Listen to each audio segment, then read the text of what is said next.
Okay, my biggest tip when you're out here in the bush, bit of this stuff. Insect repellent.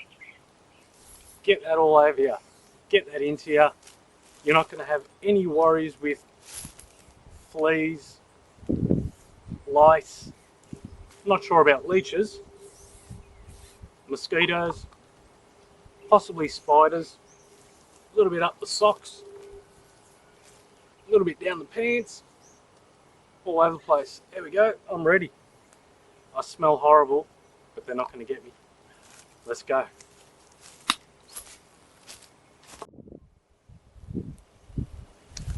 Okay, in we go.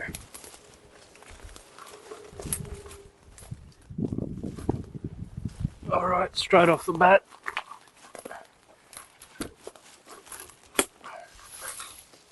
Springs from a car, shock absorbers. That's a few pounds, a couple of kilos. Bit of steel, I'll leave that for later. We are after copper.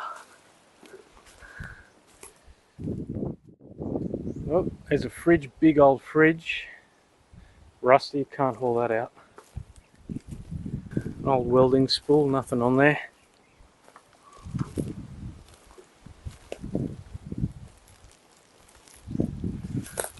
Oh, here we go.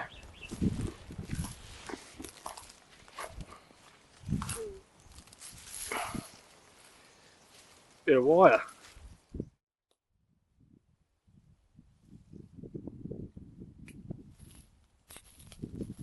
Alright, just gave that a snip. Let's have a quick look and see what we've got in here.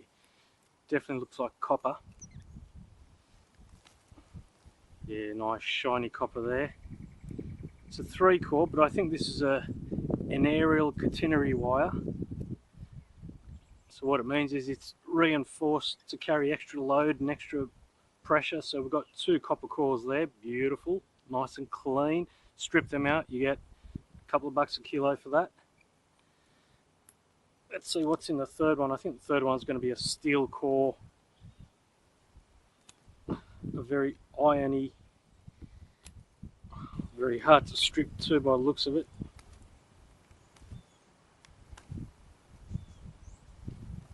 Yeah, just as I thought. That's a very hard, very solid steel. Not sure what that is. Could be some sort of gal. I don't think so. I don't think it's a galvanized wire, just a standard wire. But yeah, so half of that is copper, half is steel. All I'll do is I'll just separate. I'll just pull the copper away like that, hand process it, and we'll have 2 separate piles. Alright, that's a good score.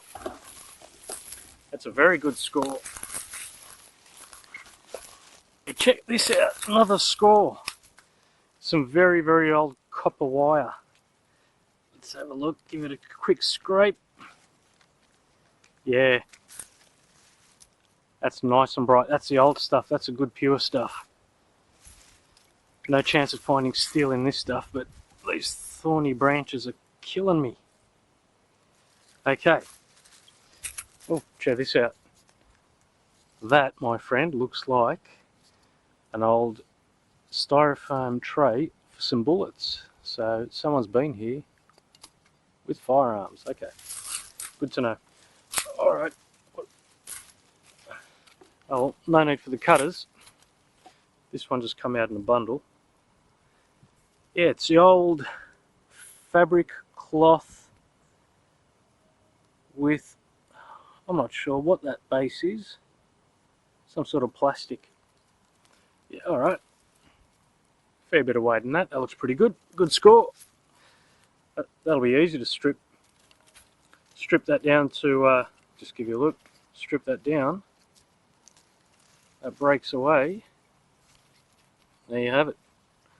Nice clean copper. So that'll fetch anywhere from $3 to $6 a kilo. If it's nice, bright and shiny and clean. Beautiful. Alright, I'll keep moving. I've just discovered there's a push bike in there. Just your usual push bike. Now I'm not going to grab that. There's not much scrap value in a push bike, especially if I have to haul it out of here with no wheels on. So that one stays for another time, for another party. Keep going. Now this is interesting, despite the fact that it's got holes in there. Someone's had a slug gun out here, possibly a garden tool. No, it looks like a slug gun, pretty random. Now, in New South Wales, Australia, they've got a collection system now. If you take this can back to the vending machine, if it's in a good enough shape, that is, they'll give you 10 cents for this. So there's a deposit scheme where you get refunded 10 cents. So no longer am I collecting these per kilo. Per kilo's only 20 to 30 cents basically, not much. 50 cents if you're lucky. You now get 10 cents per can. So you'll get tens of dollars instead of 50 cents. So this one's in a bit bad condition. I'm not grabbing this one. Just keep that in mind. If you can't get refund value, collect it for scrap. Let's go. Okay, for those of you that aren't familiar with this antiquated technology, this is a VCR. And what do you know? It's a beta player, beta cord. Oh geez, I don't know how old this is. This will be about 30 years old perhaps. This will be the 80s. It's a Sanyo beta cord. Now that's a, let's see if I open that up, give you a look. Let's have a closer look at this. So this whole top half is plastic. The chassis, the base of it is all steel, but if you have a look in here, that silvery looking drum thing there is actually the heads. That's the head that's made of aluminium, full alloy. It's seized. Normally you've got this steel cage, and underneath here you'll have some PCB boards in there, the old... Oh, this one looks... Yeah, it's chock-a-block of PCB boards. It's the old stuff, so you're bound to find some quality boards in there, but at this rate I'm not sure. Could be corroded. Aha, here we go. There's your money. Good, original, semi-clean power cord. I'm going to get my cutters and snip that off, and we'll be taking that. Alrighty, one power cord coming right up. Easy, thanks for coming. Put this back in its museum shelf. And that thing weighs about 8 or 10 kilos, which is about 15 pounds. Yeah, not your average MP3 player, that's for sure. Okay, next one, let's go.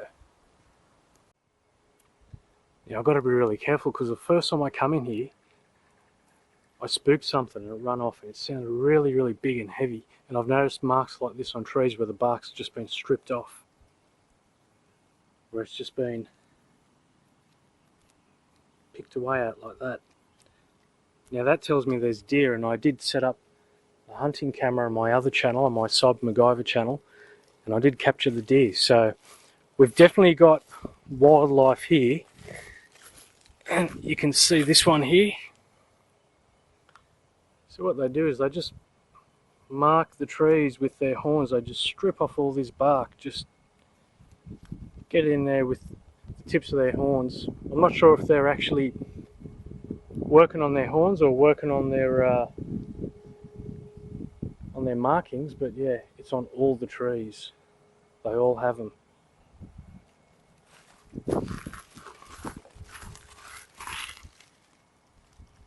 See, they just cut a gouge, a groove into it. And it's on all the trees. Not just one or two.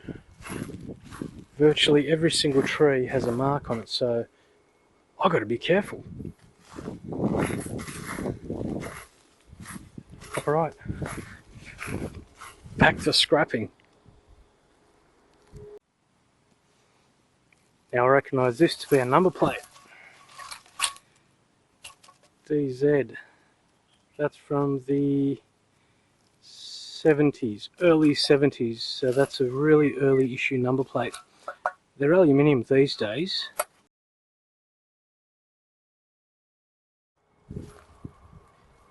Now by the look of things, someone's already been through here or dumped this, so they've already scrapped, as you can see, all the good copper's gone from that TV.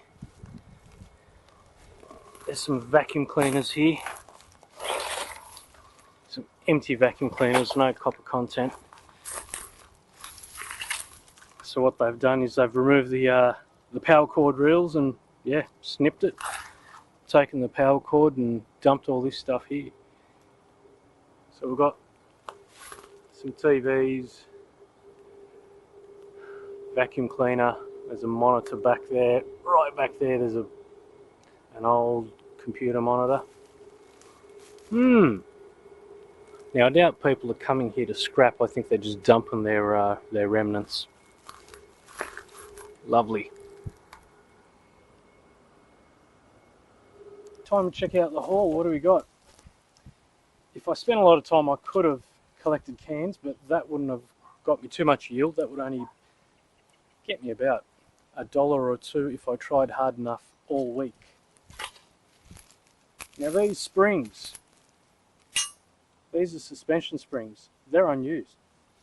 Both of them have got the original barcodes and part numbers on there. So in theory you could sell this on eBay, Etsy or what have you, or your local classifieds. Could get $5–10 bucks each for those. Now this one's a good one. It's already pre-peeled for me. Just need to give it some more attention. We've got clean copper there, nice clean copper. That's a couple of 100 grams, about 10 ounces if that. This one's not too bad. That'll probably yield the same amount of copper as the last one. I just need to separate the three cores. You've got a steel core like that, and then you've got some copper cores. So we need to separate the two, put the steel in the steel pile and the copper in the copper pile. And surprise, surprise, we've got power cord from a VCR, a Betamax or a Better Cord VCR, which is ancient technology. Look it up. Have a look at Google or Wiki and you'll figure out what a Better Cord is, or a Betamax. That didn't last too long. Now that there is $1.50 a kilo, $1 a kilo. So there's a few cents there, and that's it. So that was a pretty good day of scrapping, I think. Half an hour walk through the bush, get a bit of fresh air, a bit of scrap too. Do this every day and you'll get a couple of bucks together. Bit of beer money, as they say. And you're doing a good thing too by getting this out of the natural habitat of our indigenous animals and our wildlife. So that's a good deed and you get paid for it. Now if you're in New South Wales, Australia, just remember, any can that's in good condition with a barcode, 10 cents. That's a good tip. Alright, I'm done. I'm out of here. I'll see you guys on the next one. Thanks for watching.